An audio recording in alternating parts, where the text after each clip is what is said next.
Hi welcome back to my channel AJ cinema time. வணக்கம். இன்றைக்கி நம்ம பார்க்க போகிற படத்தோட பேர் த இன்ட்ரூடர்ஸ். இந்த படத்தோட ஸ்டார்டிங்கில் ஒரு பொண்ணு அப்பாவும் ஒரு புது ஏரியாவுக்கு ஷிஃப்ட் ஆகி அங்கே ஒரு வீடு வாங்கி அதை ரெனோவேட் பண்ணி அங்கே தங்க ஸ்டார்ட் பண்ணுறாங்க. இவங்க இந்த வீட்டுக்கு ஷிஃப்ட் ஆன காரணமே அந்த பொண்ணோட அம்மா கொஞ்சம் மாதத்துக்கு முன்னாடி இறந்துருப்பாங்க. அந்த ஸ்ட்ரெஸ்னால இந்த பொண்ணு ஹாலுசினேட் பண்ண ஆரம்பிச்சிருப்பாங்க. அதனால டேப்லெட்ஸும் எடுத்துகிட்டு வராங்க. புது ஏரியா புது வீடுன்னு வந்தால் அவங்களுக்கு கொஞ்சம் நல்லா இருக்கும்னு அவங்க அப்பா இந்த ஏரியாவுக்கு வந்திருக்காரு.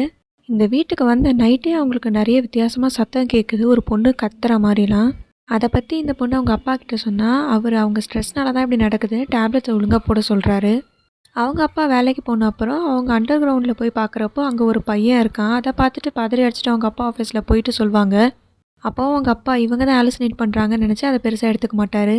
இப்போ இவங்க வந்திருக்க வீட்டுக்கு பக்கத்தில் ஒரே ஒரு வீடு தான் இருக்கும். அந்த வீட்டில் இருக்க பொண்ணு ஹீரோயினுக்கு ஃப்ரெண்டாக இருப்பா. அந்த பொண்ணு இந்த வீட்டில் ஆல்ரெடி ஒருத்தங்க இருந்ததாகவும் அவங்க காணாமல் போயிட்டதாகவும் சொல்கிறாங்க. அப்புறம் அந்த பொண்ணே கொஞ்ச நாள் கழித்து ஒரு பையனோட ஓடி போயிட்டு தான் மெயில் அனுப்புனதான் அந்த பொண்ணு சொல்கிறாங்க. ஆனால் ஹீரோயின் அதை நம்பலை. அந்த பொண்ணுக்கு என்ன ஆச்சுன்னு தெரிஞ்சுக்க ட்ரை பண்ணுறாங்க. அந்த பக்கத்து வீட்டு பொண்ணு அந்த ஏரியாவில் நடக்கிற பார்ட்டிக்காக ஹீரோயினை கூப்பிடுறதுக்காக ஹீரோயின் வீட்டுக்கு வரா. ஆனால் ஹீரோயின் அந்த பார்ட்டிக்கு முன்னாடியே கிளம்பி போயிட்டதுனால வீட்டில் யாருமே இருக்க மாட்டாங்க.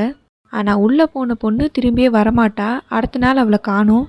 இன்னும் அந்த வீட்டில் நிறைய மர்மமான விஷயங்கள் நடக்குது. ஆனால் இந்த ஹீரோயின் பார்க்குறப்ப மட்டும்தான் தெரியுது. வேறு யாராவது கூப்பிட்டு வந்து காட்டுறப்போ அந்த இடத்துல அந்த விஷயம் இருக்க மாட்டேங்குது.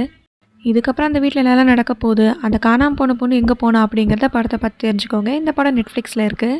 இந்த வீடியோ உங்களுக்கு பிடிச்சதா லைக் பண்ணிக்கோங்க. நம்ம சேனலை சப்ஸ்கிரைப் பண்ணிக்கோங்க. பக்கத்தில் இருக்க பெல் ஐக்கானை கிளிக் பண்ணிக்கோங்க. அடுத்த வீடியோவில் பார்க்கலாம். அது வரைக்கும் tata bye bye from AJ cinema time. வணக்கம்.